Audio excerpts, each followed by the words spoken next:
우리 오늘 사도행전 이어서 10장부터 살펴볼 텐데요. 여러분 여기 앞에 보시면 사도행전 전체는 지금 주일마다 우리가 강해 설교를 진행하고 있기도 하고, 돌아오는 주일은 13장을 살펴볼 텐데, 여기 보시면 사도행전 28장 전체는 사도행전 1장 8절 오직 성령이 너희에게 임하시면 너희가 권능을 받고 예루살렘과 유다와 사마리아와 땅끝까지 이르러 내 증인이 될 것이다 라고 하시는 부활하신 예수님이 사도들에게 주신 그 사명이 성취되는 과정이라고 제가 설명을 드렸습니다. 그래서 1장부터 7장까지는 환난과 핍박 중에 이제 예루살렘의 복음이 퍼지고, 그리고 8장부터 12장까지는 이제 스데반의 순교를 통해 유대와 사마리아까지 복음이 전파되는, 특별히 어디요? 우리 지난 시간에 살펴봤죠. 수리아의 안디옥까지 복음이 전파되는 과정을 살펴봤고, 이제 이번 주부터 우리가 복음이 땅끝까지 전해지게 되는 그 출발, 본격적인 출발이 되는 바울과 바나바를 안디옥 교회가 파송하게 되는 내용부터 살펴보게 되는데, 결국 중요한 것은 성령을 받은 복음의 증인들이 예루살렘, 유다, 사마리아와 땅끝까지 복음을 전하며 증인으로 살아간 사도들의 행적을 기록한 내용이 바로 사도행전이다 라고 말씀드렸습니다. 사도행전 9장에서 우리가 사도 바울의 회심에 관한 말씀을 함께 살펴보았는데요. 여러분, 사도 바울은 다소에서 예루살렘으로, 여기 앞에 보시면 다소에서 예루살렘으로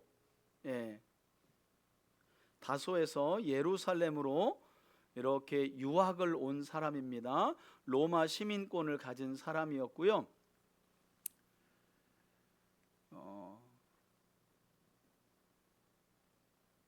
아무나 여러분 유학 올 수 없겠죠. 지금으로부터 2000년 전인데, 그죠? 그래서 보통 보면 이제 여러 가지 학설과 전해지는 이야기가 있는데, 사울 곧 바울의 부모님들이 이 다소라고 하는 곳은 당시 이 로마 제국이 세상을 다스리고 있었는데, 그때에 항상 로마는 군단별로 지역을 나누어서 주둔군을 배치하고 그들이 야영할 텐트를, 전쟁 가운데는 텐트를 공급하게 되는데, 아마도 이 다소 지역에서 나는 그 염소토를 가지고 사도 바울의 부모님이 이 장막, 천막 짓는 일을 시작했고, 그것을 이제 유업으로 이어받아 가지고 상당히 잘 사는, 여러분 그 당시에는 사회적으로 지위와 신분과 경제력이 있어야 로마 시민권을 획득할 수 있는 거예요. 사도 바울은 태어날 때부터 로마 시민권을 가진 사람이었습니다.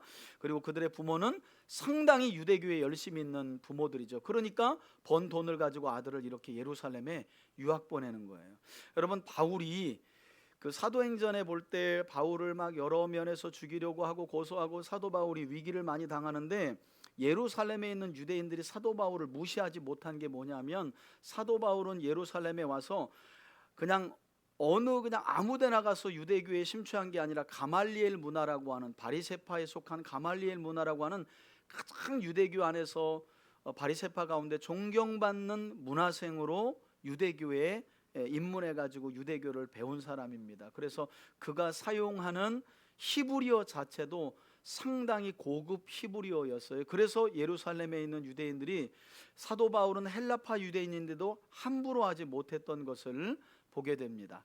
그리고 나서 이제 대제사장에게 체포권을 받아서 사도 바울은 유대교에서 어느 정도 입문하고, 그리고 유대교에 열심을 내었기 때문에 당시 예수를 메시아로 믿는 자들이 흩어져 있는 이 다메섹까지 가가지고 그들을 체포하여 죽이겠다 하는 그 허락을 받고, 대제사장의 허락을 받고 갔다가, 거기 이제 다메섹 도상에서 부활하신 예수님 만나서 너는 내가 이방인에게 복음을 전하기 위해 택한 나의 그릇이다 하고, 이제 그때부터 사도 바울이 변화되기 시작하죠. 그리고 바울은 그 뒤로, 여러분 이런 내용들은 사도행전 안에 다 안 나와 있어요.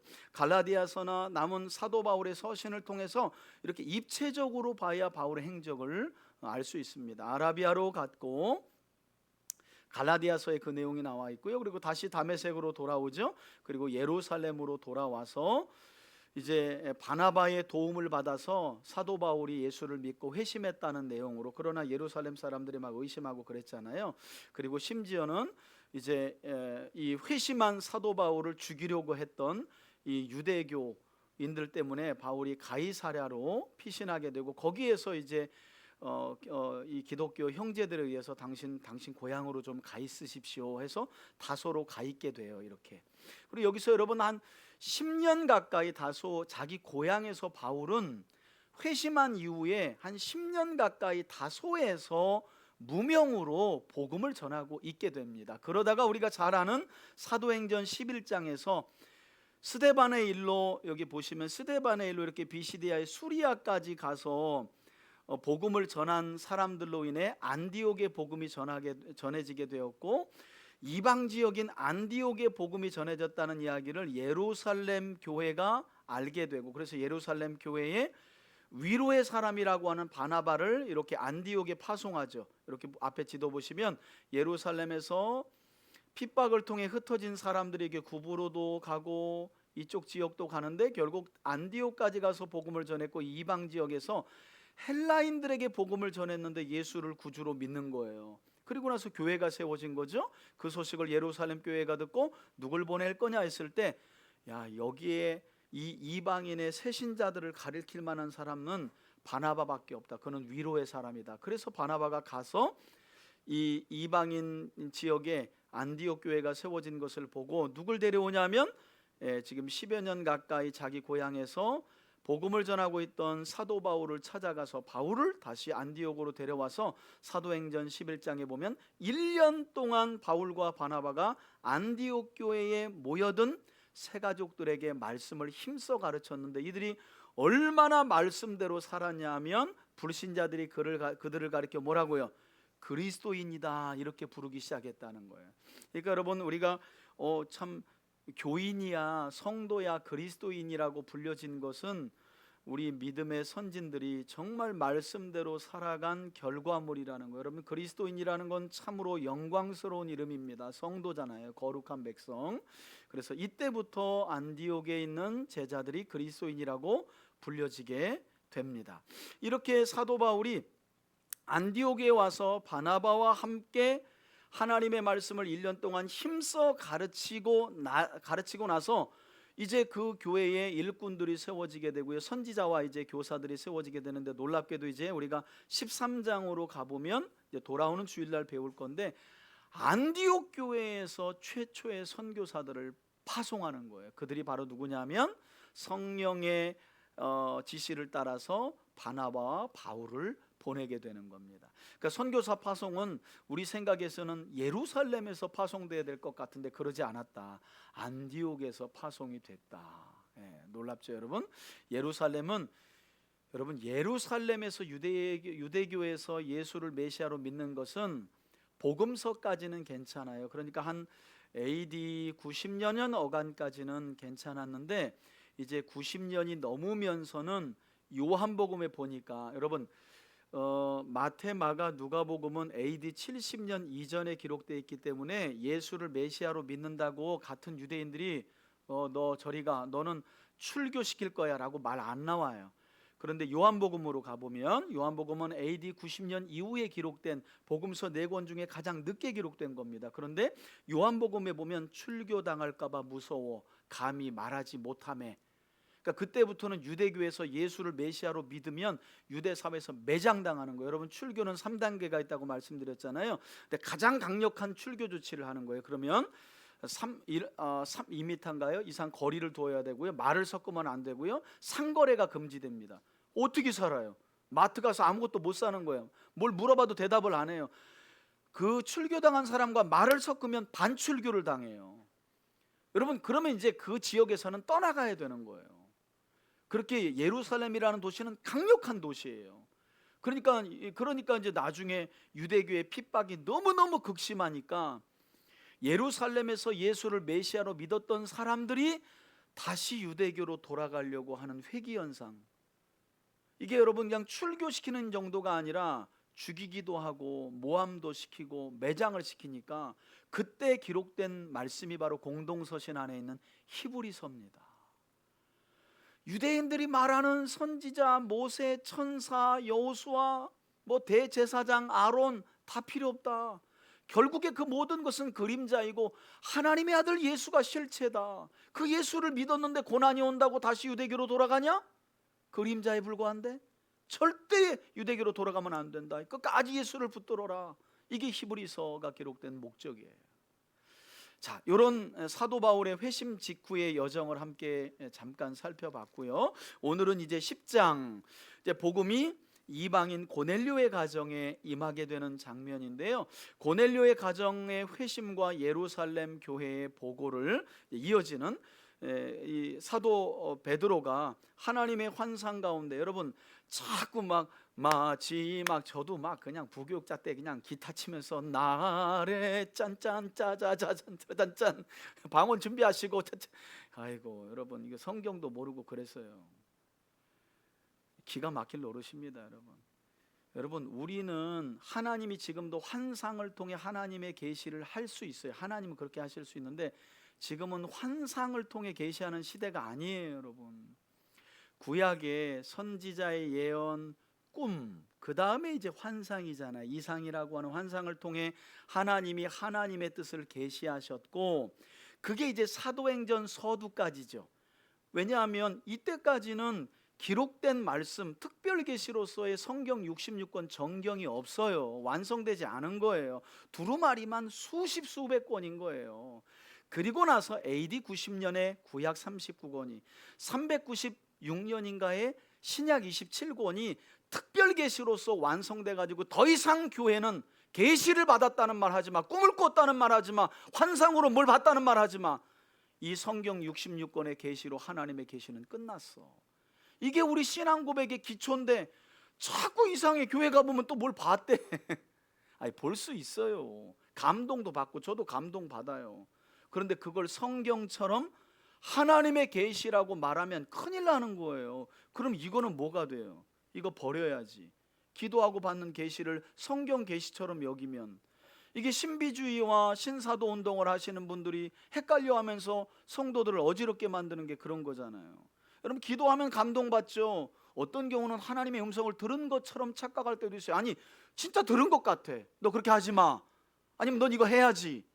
그건 계시가 아니에요. 감동이라고 말하고, 하나님이 그렇게 제 마음에 감동을 주셨어요 그러지, 내가 계시를 받았어 이러면 그 계시가 이 계시냐, 이 계시가 그 계시냐, 이제 헷갈리기 시작하는 거예요. 신앙은 그냥 이상한 데로 가버리는 거예요.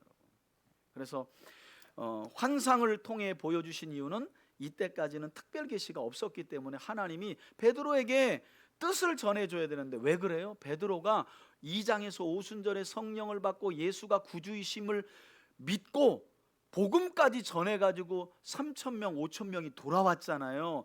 문제는 여러분, 그렇게 성령 받고 복음을 전해 많은 유대인들을 예루살렘 초대교회로 인도했지만 베드로 자신도 아직 깨어져야 할 게 있는 거예요. 왜?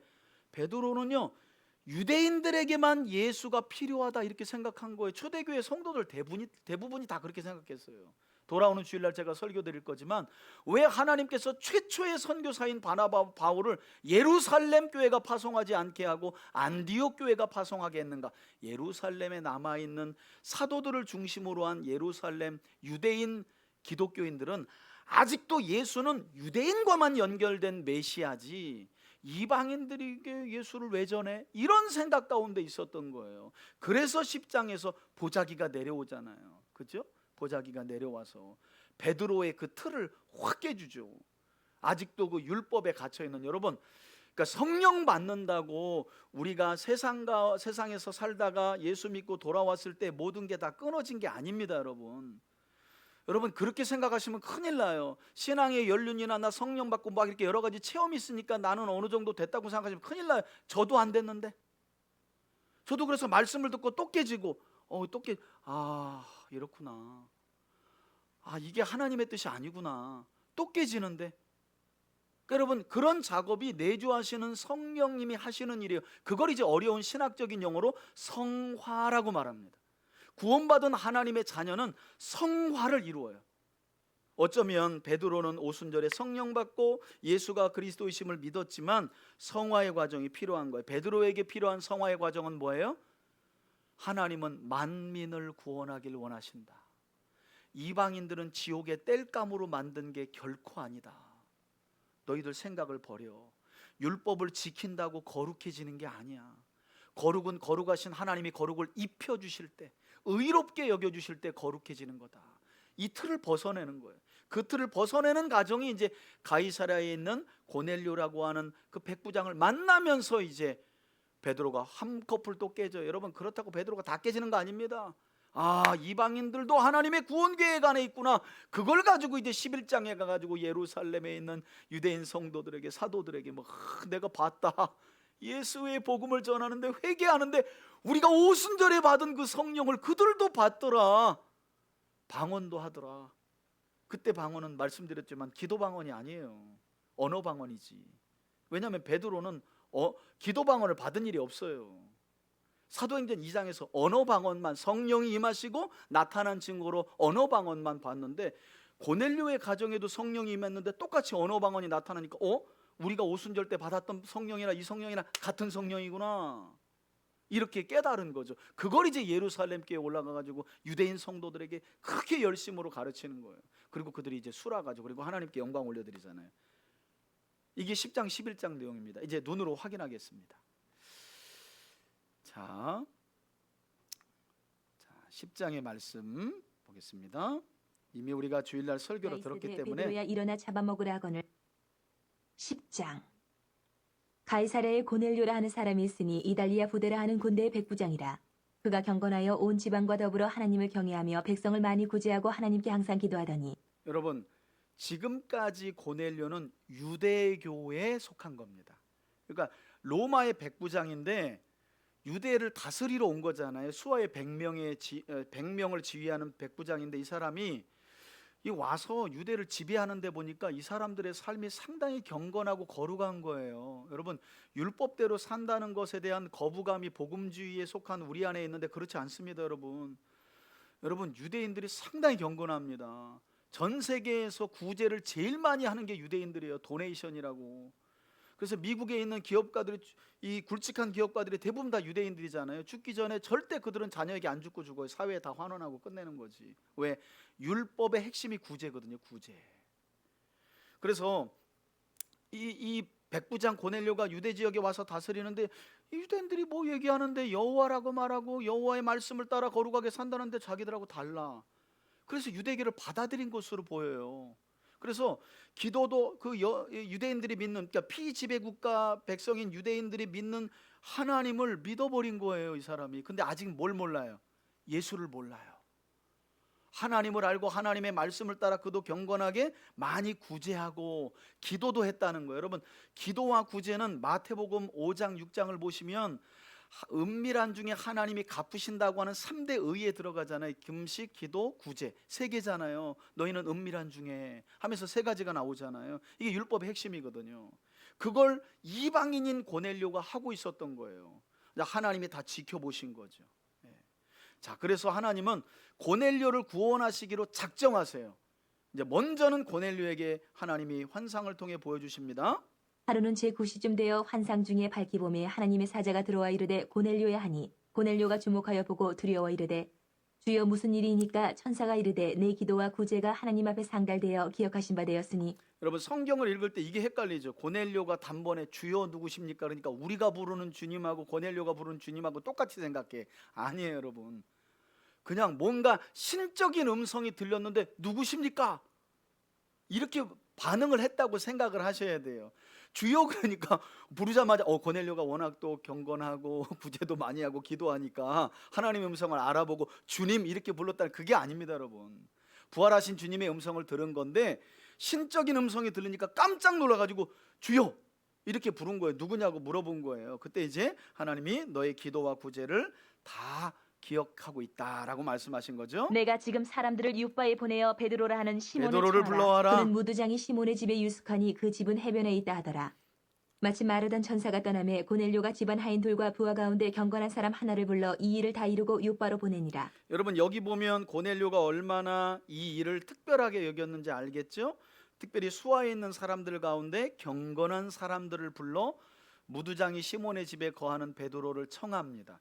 그냥 군인들 수하 있는 종들을 갖다 야, 그 뭐 내가 기도하는데 뭘 봤는데 그 가이사랴에 있는 요바에 있는 베드로라고 있는데 가서 좀 데려와, 이런 게 아니라 이 일이 하나님 뭔가 신적인, 그래서 경건한 부하들을 보냈다는 거죠. 베드로를 불러오는데, 그리고 이튿날 하나님이 놀랍게도 이틀 뒤에는 똑같은 환상과 계시를 베드로에게 이튿날 보여주십니다. 그들이 길을 가다가 그 성에 가까이 갔을 그때에 베드로가 기도하려고 지붕에 올라가니 그 시가 근처에 6시더라. 그가 시장하여 먹고자 하며 사람들이 준비할 때에 황홀한 중에 하늘이 열리며 한 그릇이 내려오는 것을 보니 큰 보자기 같고 네기를 메어 땅에 들이었더라.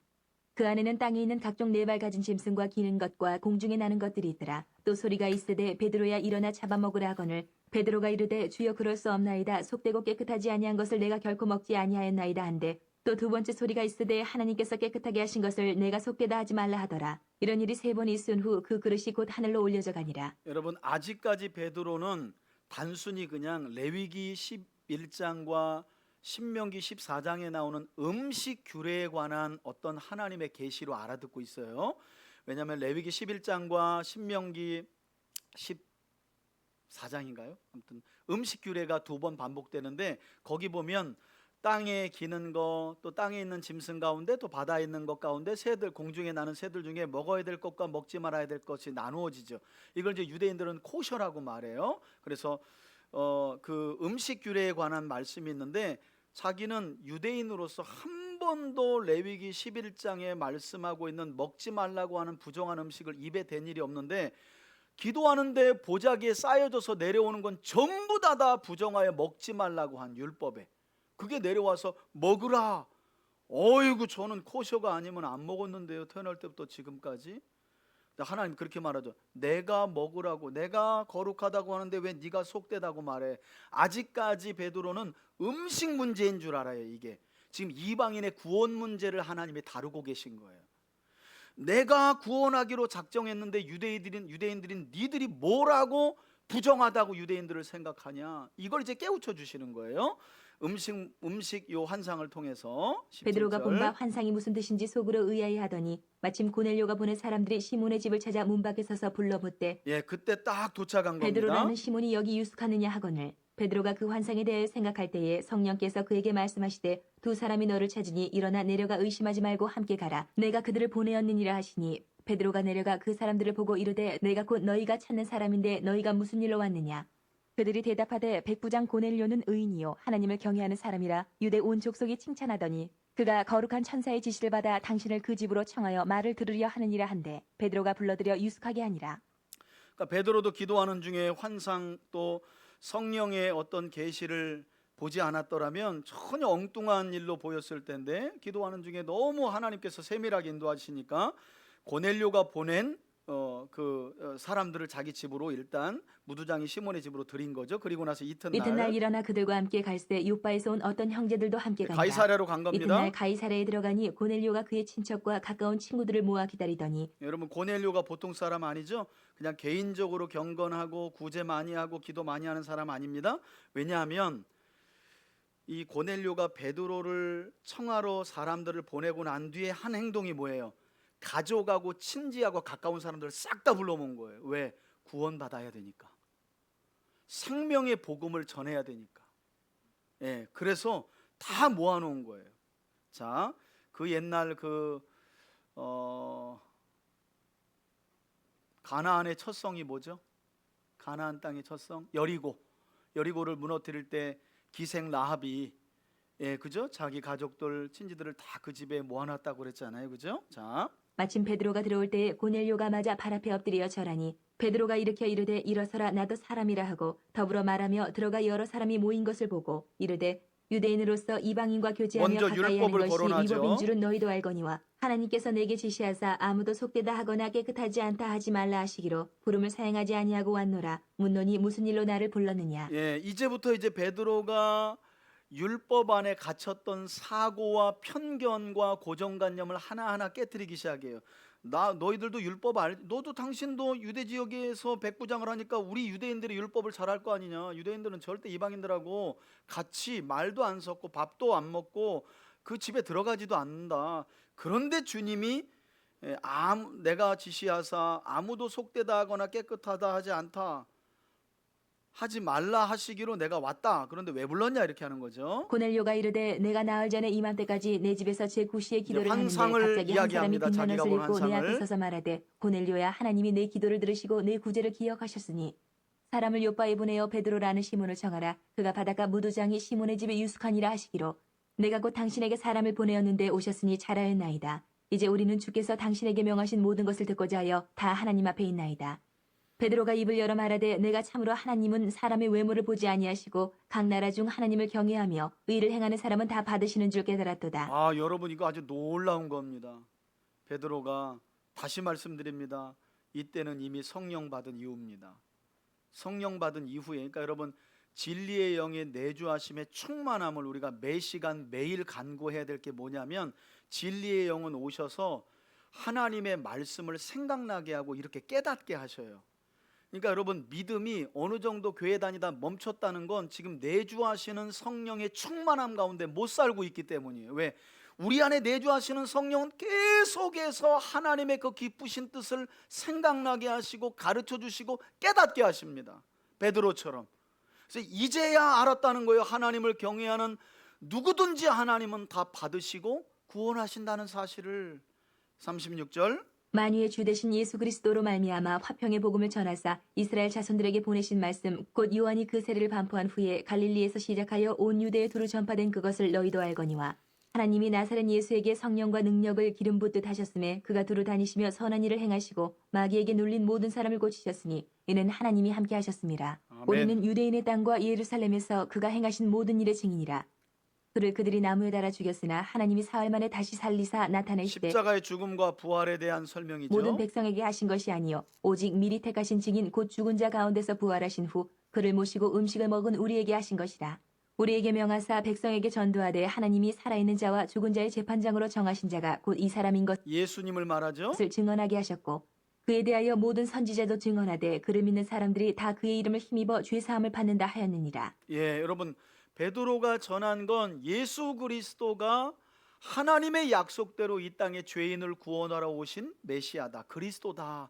그분이 하나님의 말씀대로 십자가에서 죽으시고 3일 만에 부활하심으로 그 예수 그리스도를 구주로 믿는 모든 사람들은 죄사함을 주시고 하나님의 자녀가 되는 특별한 은혜를 주신다. 이걸 설명한 거예요. 그리고 거기에 있는 그 자리에 있는 고넬료의 집에 있는 모든 사람들이 그 말씀을 듣고 죄사함을, 아, 우리가 죄인이구나. 하나님을 떠난 창조주와 구원의 주와 심판의 주가 되시는 그분이 하나님이시고 그분이 인간의 몸으로 오셨는데 그분이 예수 그리스도시구나. 그걸 듣고 회개한 거예요. 그러자 뭐가 임했는지 보세요. 44절. 베드로가 이 말을 할 때에 성령이 말씀 듣는 모든 사람에게 내려오시니 예, 여러분 그러니까 이것만 해도 우리가 신비주의에 빠질 일이 없잖아요. 여러분 복음이 있는 곳에 예수 그리스도의 십자가의 죽음과 부활이 선포될 때 그 말씀을 듣고 자신의 삶의 죄를 발견하고, 아, 하나님을 이게 근심시키는 거구나, 이게 죄구나, 내가 이렇게 이게 죄였구나 하고 통회하자. 죄사함의 은혜를 하나님이 동시에 주시면서 뭐가 내려와요? 성령이 말씀 듣는 사람들에게 내려온대잖아요. 여러분 아까 하나님의 영광에 대한 부분도 똑같아요. 그죠?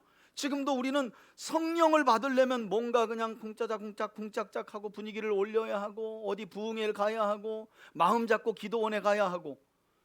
여러분 그렇게 해야만 성령이 임하십니까? 그렇지 않아요.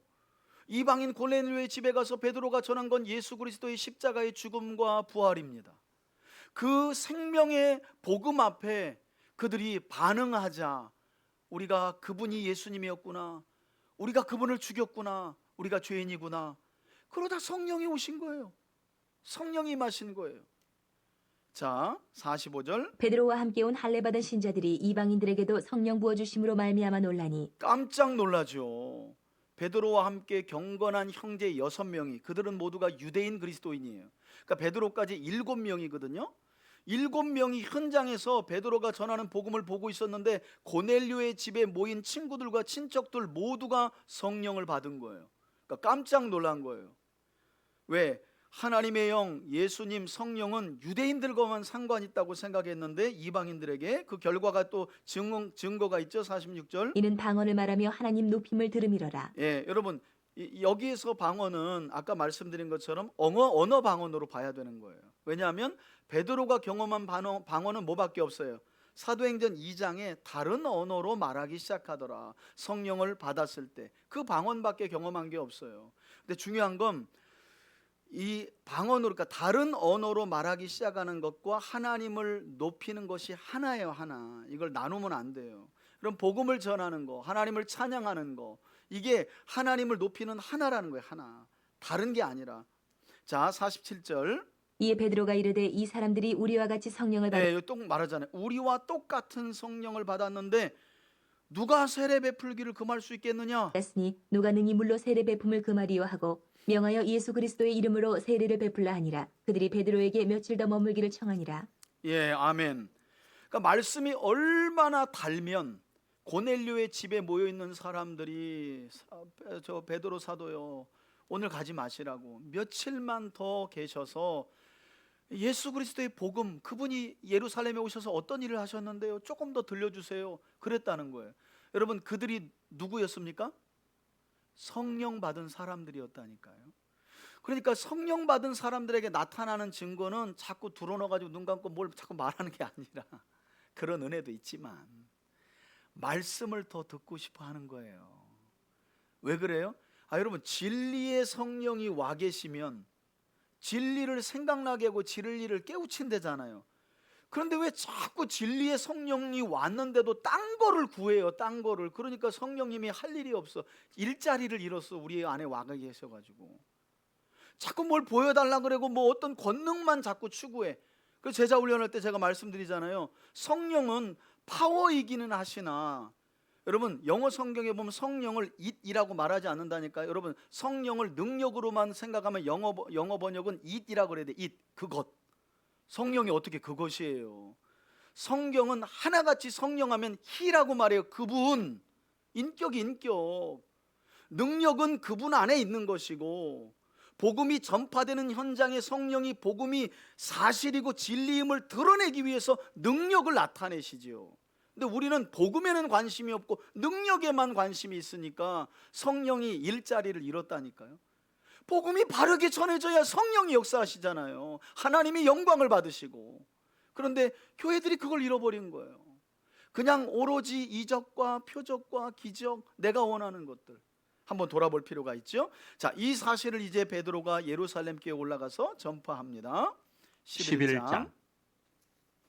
유대에 있는 사도들과 형제들이 이방인들도 하나님의 말씀을 받았다함을 들었더니 베드로가 예루살렘에 올라갔을 때에 할례자들이 비난하여 이르되 내가 무할례자의 집에 들어가 함께 먹었다 하니 베드로가 그들에게 이 일을 차례로 설명하여, 여러분, 난리가 났습니다. 예루살렘 교회가. 아니, 당신도 유대인인데 어떻게 이방인인 고넬료 집에 가가지고 그것도 며칠 머물렀다면서 당신 율법 어긴 거 아니냐고. 여러분, 이 사람들이 다 누구예요? 오순절에 성령 받은 사람들이라니까요. 지금 예루살렘 교회에 모여있는. 왜냐하면 그들은 여러분 율법이 삶이에요. 오래전 모세 때부터 내려온 삶의 전체가 다 바운더리가 율법 안에 있는 거예요. 그러니까 성령 받고 예수를 믿어도 이방인들이 하나님이 잃어버린 양이라는 개념이 없어요. 아직 하나님은 우리 유대인과만 상관이 있고, 아브라함의 하나님, 이삭의 하나님, 야곱의 하나님이니까 혈통에 갇혀가지고. 자, 그래서 이제 베드로를 불러다 놓고 혼내는데 베드로가 저 같으면 그냥 확 예루살렘 문 닫고 그냥 야 니들하고는 대화 안 한다고 나올 것 같은데, 베드로가 차례대로 그래서 아주 침착하게 이르되 내가 욥바시에서 기도할 때에 황홀한 설명을 중에 환상을 해줍니다. 보니 큰 보자기 같은 그릇이 내 귀에 매어 하늘로부터 내려 내 앞에까지 드리워지거늘 이것을 주목하여 보니 땅에 네 발 가진 것과 들짐승과 기는 것과 공중에 나는 것들이 보이더라.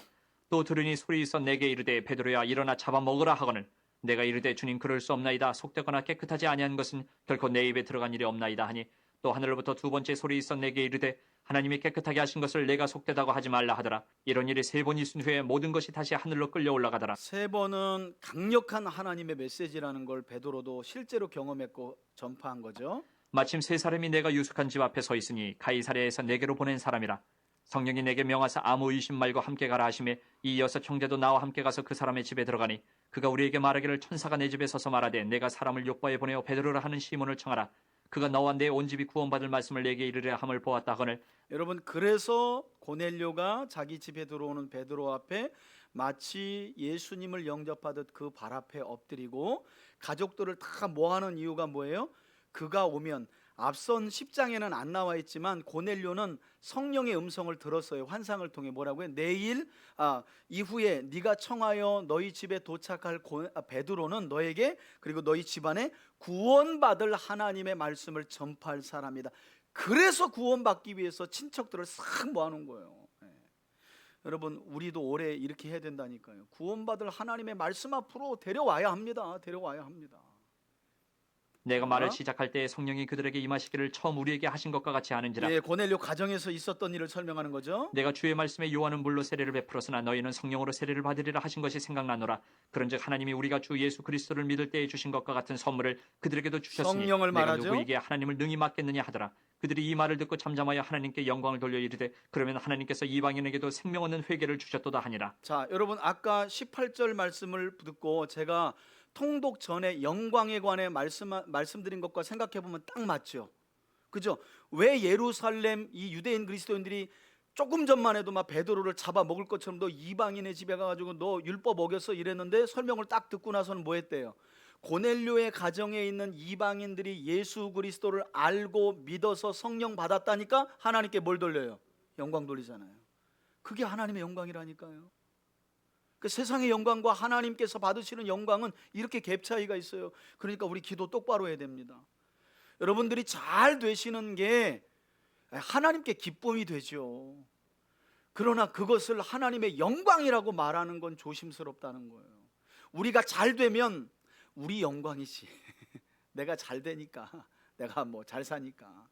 하나님의 영광은 하나님이 보내신 아들의 말을 누군가가 듣고 알고 믿어 그 아들이 하나님이심을 믿는 거, 구세주이심을 믿는 거, 그게 하나님의 영광이라는 거예요. 자, 그래서 예루살렘 교인들이 하나님께 영광 올려드렸습니다. 그리고 19절, 그때 스데반의 일로 일어난 환란으로 말미암아 흩어진 자들이 베네게와 구브로와 안디옥까지 이르러 유대인에게만 말씀을 전하는데 그 중에 구브로와 아직도 이들은 유대인에게만 전하잖아요. 그죠? 구레네 몇 사람이 안디옥에 이르러 헬라인에게도 말하여 주 예수를 전파하니 주의 손이 그들과 함께 하심에 수많은 사람들이 믿고 주께 돌아오더라.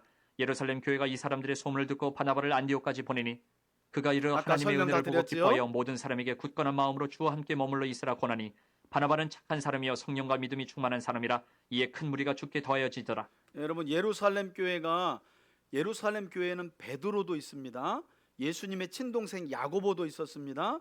그러나 이방인들이 모여 탄생하게 된 안디옥 교회는 바나바를 보냈습니다. 여러분, 교회에는 사람을 적시적소에 잘 써야 합니다. 건강한 교회는 그렇게 써요. 아무리 사람이 없어도 그냥 사람 없으니까 네가 해, 큰일 나는 거예요. 그래서 교회가 건강성을 잃어요. 아유, 내가 그래도 온 지 한 10년 됐는데 일은 내가 해야지. 그러면 베드로가 갔어야지. 그러면 가장 신이 많은 야고보가 갔어야지. 안 그렇다니까요. 이 일은 위로의 사람 바나바 당신이 가야 합니다 하고 바나바를 보낸 거예요. 예. 여러분, 우리 앞으로 3대 교회가 세워지고 하나님께서 많은 사역들을 우리 교회에게 맡겨주실 때 내가 그래도 이 교회 온 지 몇 년 됐는데 내가 직분이 이런데, 여러분, 이런 교회가 아니라 그 일에 은사가 있고 그 일을 사모하고 기도하면서 그리고 우리 성도들의 전체 마음에 감동을 주어서 세운 그런 사람들을 보내야 되는 거예요. 특별히 보시면 성령과 믿음이 충만하고 성품적으로는 착한 사람, 그런 사람을 하나님 보내셨다는 거예요. 바나바가 사울을 찾으러 다소에 가서 아까 말씀드렸죠. 안디옥 교회에 가서 도착한 이후에 다소에 가서 사울을 데려왔다고. 만남에 안디옥에 데리고 와서 둘이 교회에 1년간 모여 있어 큰 무리를 가르쳤고 제자들이 안디옥에서 비로소 그리스도인이라 일컬음을 받게 되었더라. 그때 선지자들이 예루살렘에서 안디옥에 이르니 그 중에 아가보라 하는 한 사람이 일어나 성령으로 말하되 천하에 큰 흉년이 들리라 하더니 글라우디오 때에 그렇게 되니라. 제자들이 각각 그 힘대로 유대에 사는 형제들에게 부조를 보내기로 작정하고 이를 실행하여 바나바와 사울의 손으로 장로들에게 보내니라. 예, 여러분 놀랍죠? 복음을 전해준 예루살렘 교회가 기근을 통해 어려움 당할 것을 이제 막 세워진 안디옥 교회가 듣고 거꾸로 구제 헌금을 모아가지고 유대에 있는 예루살렘 교회 지도자들에게 바울과 바나바를 통해 전달해 준 거예요. 여러분 이때 놀라운 게 29절에 제자들이 각각 그 힘대로, 여기서 제자들은 12제자가 아니에요. 바울과 바나바가 가르쳐준 말씀대로 변화된 이방인 안디옥 교회 성도들을 가리키는 말이에요. 그러니까 여러분 제자라는 말 아무데나 쓰면 안 되겠죠. 제자 훈련 받았다고 제자 되나요? 아니죠. 주의 말씀을 따라 예루살렘 교회가 어려워요. 그럼 우리가 도와야죠. 그럼 십시일반 형편대로 우리 구제헌금합시다. 그래서 그걸 전달하는 말씀대로 실천하며 살아가는 사람들을 가리켜 뭐라고 부른다? 제자라고 부르는 겁니다. 놀라운 건 그 제자들이 안디옥 교회에서 세워졌다는 거예요. 여러분 여기 보면 1년 동안 가르쳤다잖아요. 우리 한번 도전받아 봅시다. 여러분 신앙생활 하신 지 몇 년 되셨어요? 지금 여기는 바울과 바나바가 가르쳤고 우리 교회는 내가 가르쳐서 그랬다는 거예요? 여기는 박영화 목사님이 가르쳤으니까 10년으로도 좀 부족하고, 여기는 그래도 목사님하고 어떻게 바울과 바나바를 같이 놓습니까? 막 이런 눈으로 쳐다보시네. 여러분 제가 가르쳐서 안 되는 건 바울과 바나바가 와도 안 돼. 그렇게 아셔야 돼. 그러니까 딱 1년 말씀을 들었는데 그것도 예루살렘 교회가 아니잖아요. 그런데 제자가 되었고 말씀대로 살아가는 중에 예루살렘 교회가 어렵다는 이야기를 들으니까 우리 형편대로 모읍시다. 예. 그리고 돕는 거죠. 그게 제자된 공동체인 거예요, 여러분. 예. 우리 교회가 이걸 잘해요. 제가 올해도 예결산하고 이렇게 하면서 보니까 우리 교회가 이걸 잘해요. 우리 성도들이 어떤 특별해서 뭐 이렇게 잘, 이렇게 마음이 잘, 제가 볼 때는 뭐 이렇게 우리 교회가 절기가 된다고 헌금이 많거나 그렇지 않아. 그런데 어디 선교사님 힘들다는데요 하면, 예. 어디가 구제해야 된다는데요 하면 이렇게. 예. 지금 진짜 많은 일을 했어요, 우리 교회가. 여러분 선교사님들 온전한 차는 아니지만 4바퀴 정도, 그리고 엔진 정도 뭐 이런 걸 한 차 4대 정도를 해드렸고, 그리고 정말 구제도 얼마나 많이 했는지 몰라요. 제 아내하고 이야기했었는데 그 신안고등학교 학생 중에서 그 가정이 완전히 부모님이 돌아가시고 뭐 이런 가정도 우리가 거기만 아마 그 학교만 해도 한 2-3명 아이를 도왔을 거예요. 불우한 아이들. 그 말로 다 할 수 없어요, 정말. 그때마다 힘듭니다 하면 같이 힘을 모아서 보내주고, 형편대로. 안디옥 교회나 3대 교회나 제자들이 있는 공동체니까 그렇게 사는 거예요. 여러분 우리 교회가 지금 2012년 9월에 설립돼서 한 번이라도 저희가 뭐 건축 부흥을 했습니까? 뭘 진다고 뭘 산다고 부흥회를 했어요? 한 번도 안 했어요, 우리는. 예. 저는 그런 걸 여러분들이 원치도 않고 저도 원치도 않아요. 그냥 십시일반 5만 원, 만 원 지어질 성전을 생각해서 그냥 같이 마음을 모으는 거예요. 예. 그리고 특별한 일 있으면 또 마음 모아서 어려운 자들을 도와주고. 예. 근래 저희 사모가 이전에 도와줬던 그 학생, 이제 너무 불우하고 어려워서 거기 한 번 더 도와줬으면 어떻겠냐라고 얘기해서, 그래 알았다네, 한번 재정부장님하고 이야기 나눠보겠다고 했는데, 그런 소식이 들리면 저희 교회는 뭐 누구 교회가 파송한 선교사입니까? 한 번도 안 물어봐요. 뭐 우리 교회하고 연관된 사람입니까? 한 번도. 여러분 아시지만 우리 교회가 지금까지 섬기는 선교사님들은 다 저나 여러분들과 연관된 분은 아무도 없어요. 대부분 우리 교회에 왔다가 선교사님만 남겨놓고 가신 분들 우리가 다 떠안는 거예요. 그럼 우리는 의리를 지키지. 의리를 다 지킨 거예요. 그분 갔다고 그분이 소개시켜준 선교사님도 끊어요? 말도 안 되잖아요, 그죠? 그분들이 우리 교회 선교사님들 다, 우리가 후원하는 선교사님들은 다 그분들이에요. 뭐 누가 알든 하나님이 보낸 선교사니까 그런 거죠, 뭐, 그죠? 자, 우리 12장까지 오늘은 읽고 마치겠습니다. 12장. 자, 이렇게 고넬료의 가정에 있었던 일을 예루살렘 초대교회 성도들에게 베드로가 증언했고, 그 이후에 안디옥 교회가 파생되고 나서 바울과 바나바에 의해서 하나님의 말씀을 받고 변화된 이야기를 들었고요.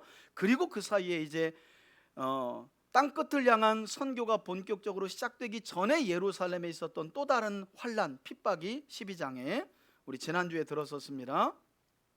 12장. 그때 헤롯 왕이 손을 헤롯 아그리빠였죠. 들어 교회 중에서 몇 사람을 해하려 하여 요한의 형제 야고보를 칼로 죽이니, 예, 세베대의 아들 야고보를 참수시켰죠. 그가. 유대인들이 이 일을 기뻐하는 것을 보고 베드로도 잡으려 할세 때는 무교절 기간이라. 잡음에 옥에 가두어 군인 내시긴 예수님도 이때 내패에게 맡겨 붙잡히시고 지키고 돌아가셨습니다. 6월절 후에 백성 앞에 끌어내고자 하더라. 이에 베드로는 옥에 갇혔고 교회는 그를 위하여 간절히 하나님께 기도하더라. 예, 하다 안 돼서 기도한 게 아니라 갇혔기 때문에 바로 기도하죠. 제가 설교할 때 그렇게 말씀드렸잖아요. 여러분, 제발 기도를 최후의 옵션과 보루로 사용하지 마시라. 일이 있으면 기도부터 해라. 기도부터. 그래야 어긋난 선택을 하지 않아요. 다 해보고 기도로 나오는 것도 중요하죠. 그런데 그 다 해본 것 중에 잃는 것은 손해요. 그렇게 하지 마시고, 갇혔다, 문제가 발생했다, 그럼 기도잖아요. 초대교회 성도들은 이게 우리가 초대교회로 돌아갈 거죠. 지금은 그렇지 않아요. 이렇게도 해보고 저렇게도 해보고 인간적인 방법을 다 해보고 안 되면 기도한다는 거예요. 그리고 그 안 될 때까지 손해본 건 누가 책임질 거예요? 자기 손해지. 그렇죠?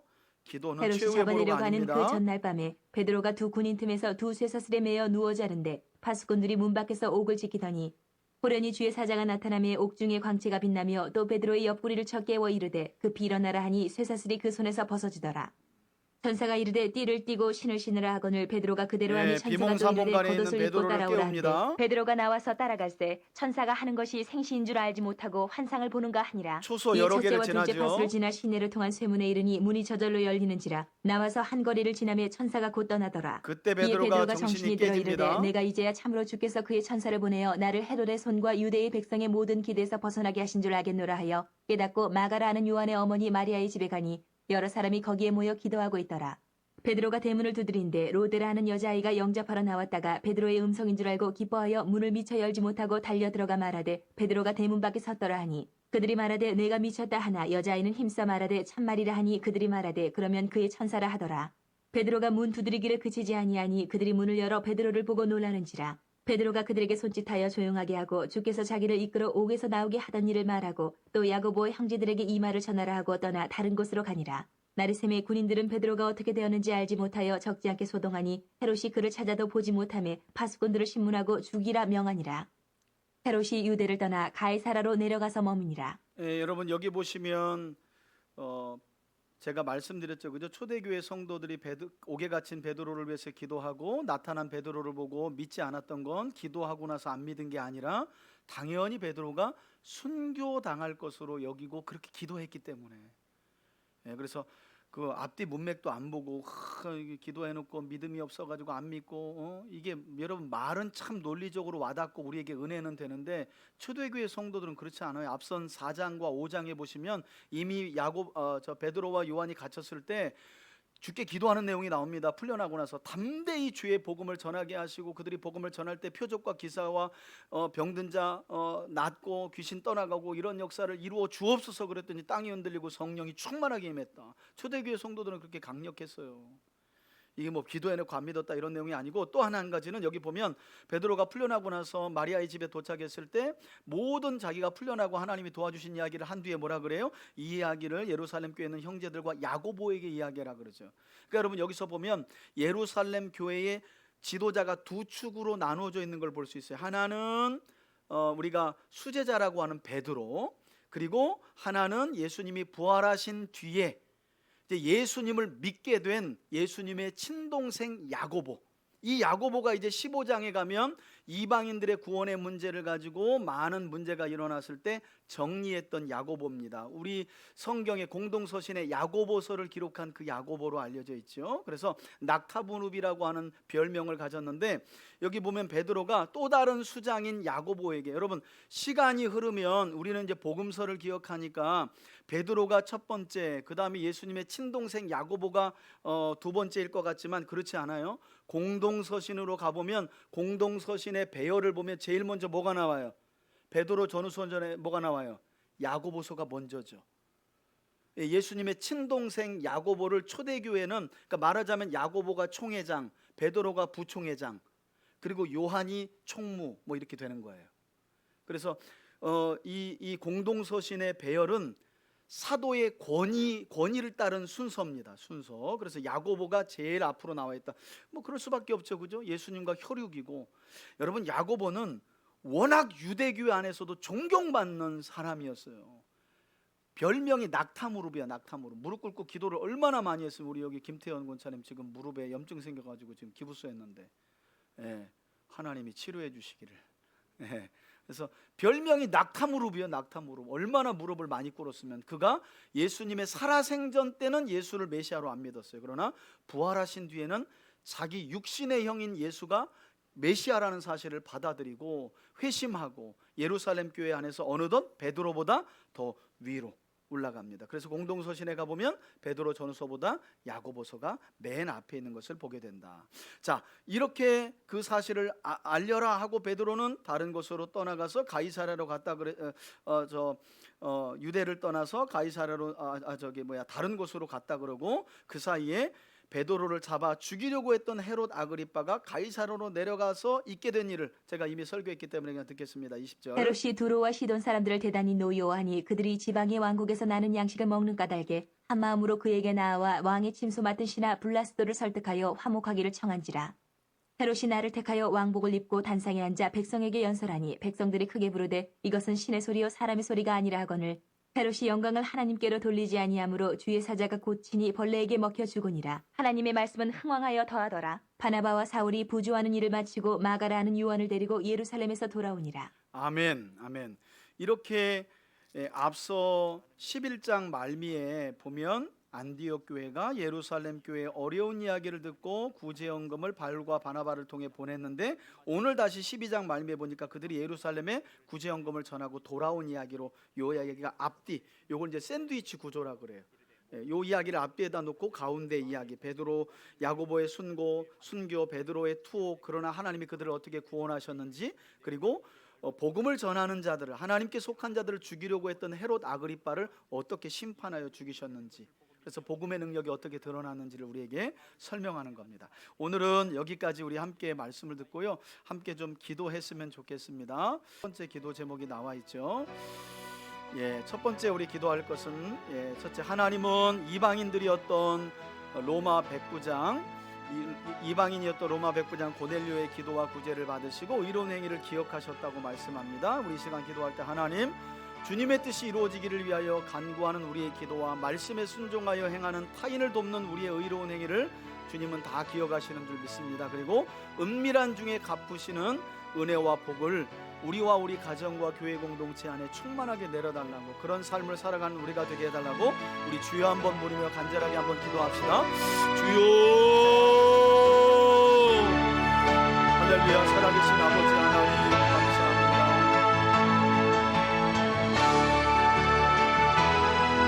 하나님, 이방인이었지만 하나님을 경외하며 하나님을 향해 기도하고 많은 자들을 구제하였던 이방인 백부장 고넬료의 삶을 기억하시고 그의 기도와 구제를 상달하여 받으신 아버지 하나님, 그리고 그를 구원하시기 위하여 마침내 베드로를 환상 가운데 깨우치시고 보내주신 하나님, 우리가 하나님의 말씀을 따라 순종하여 살아가는 의로운 삶도 하나님은 일거수일투족 다 기억하시는 줄 믿습니다.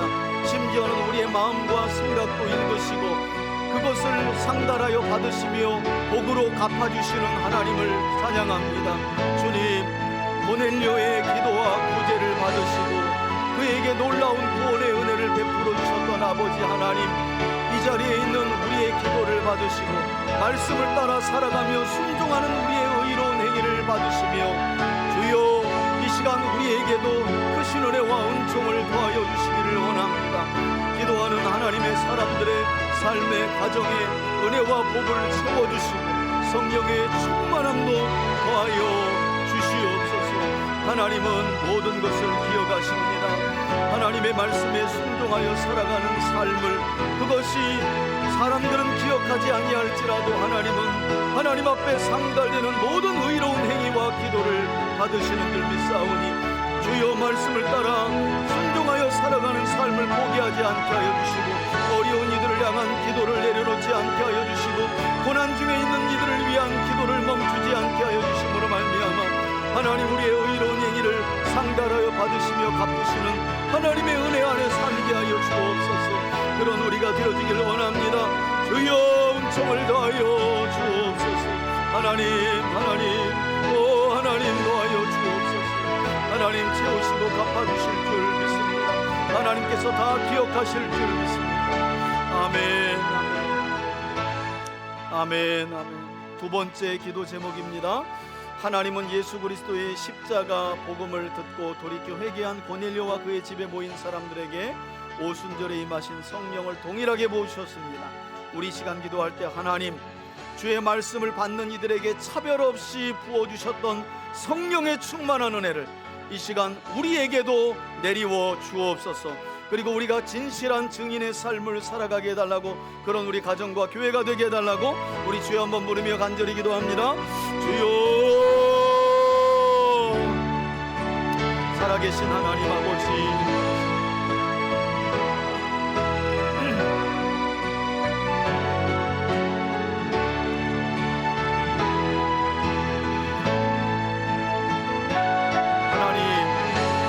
베드로가 전한 예수 그리스도의 십자가의 복음, 주님의 십자가 죽음과 부활에 관한 생명의 복음 앞에 자신들의 죄를 깨닫고 회심하였던 고넬료와 그 집에 모인 모든 사람들에게 하나님 차별 없이 성령을 부어주신 아버지 하나님, 오늘도 말씀 앞에 겸손히 마음을 낮춘 우리에게 주의 성령을 충만하게 부어주옵소서.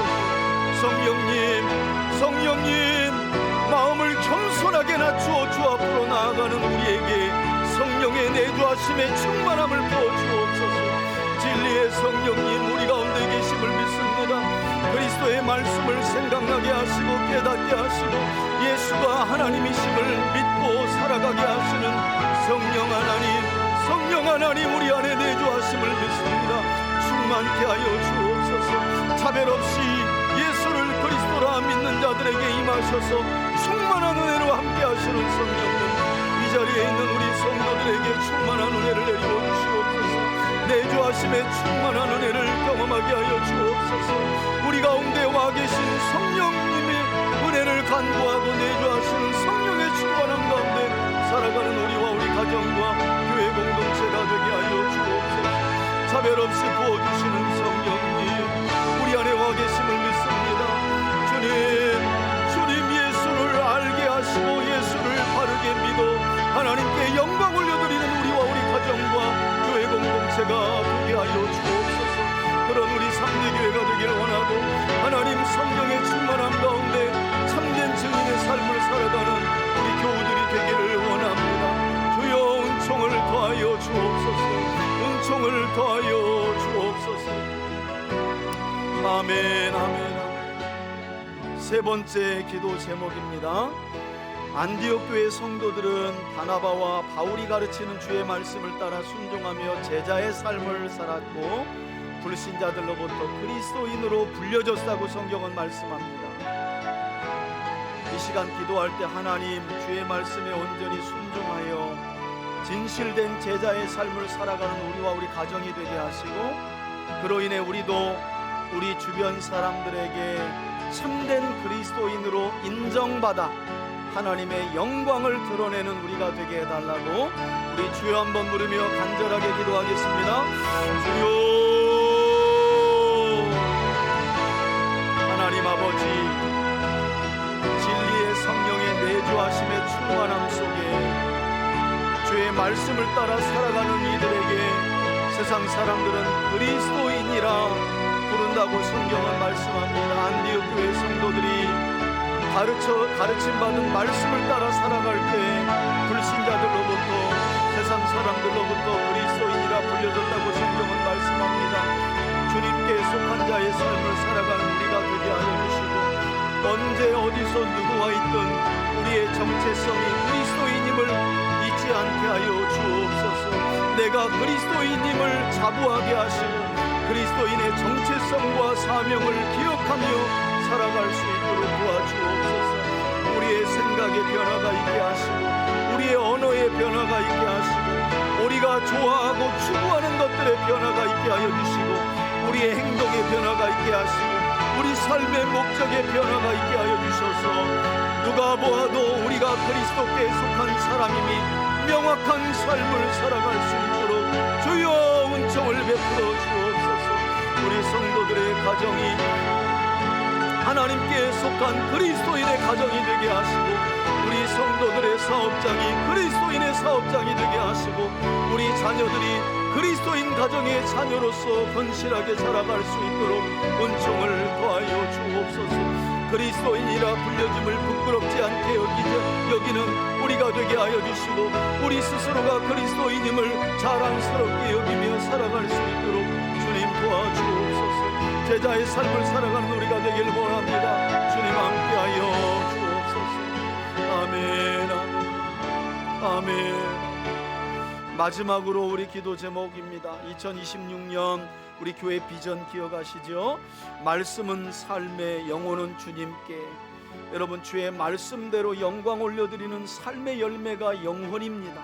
이것은 맞물려 있고 하나 된 것입니다. 우리 가정과 교회가 이 비전을 이루며 살게 해달라고 기도하시고, 또 환우들이 있습니다. 특별히 우리 이명자 성도님 지금 항암 과정, 이렇게 과정 가운데 있는데 하나님께서 건강한 몸과 마음으로 항암을 잘 이겨내고 완치할 수 있도록 은혜 달라고 기도 부탁을 드립니다. 그 외에 연약한 분들 위해서 기도해 주시고, 또 중보기도 부탁하신 분들 위해서 함께 한번 마지막으로 기도하고 제가 기도하고 마치겠습니다. 주여,